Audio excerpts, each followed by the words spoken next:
Doon sa buhay na walang hanggan, mas maganda pala ron.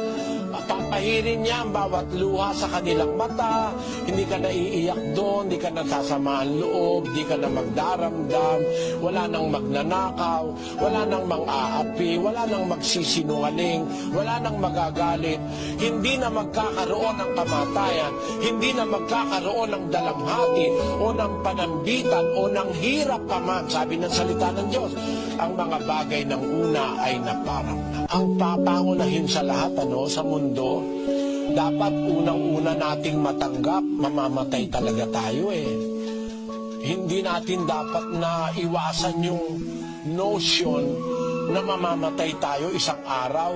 9:27 ng Ebreo.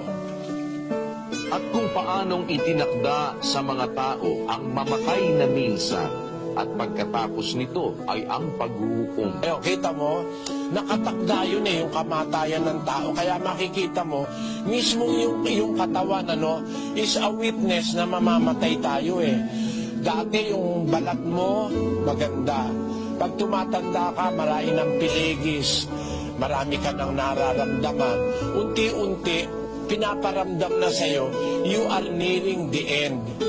At yun ay pag-ibig ng Diyos sa atin. Kasi mula nung magkasala si Eva at si Adan, nakapasok ang demonyo sa mundo. Yung demonyo, ang kalaban ng Diyos, pinapahirapan yan.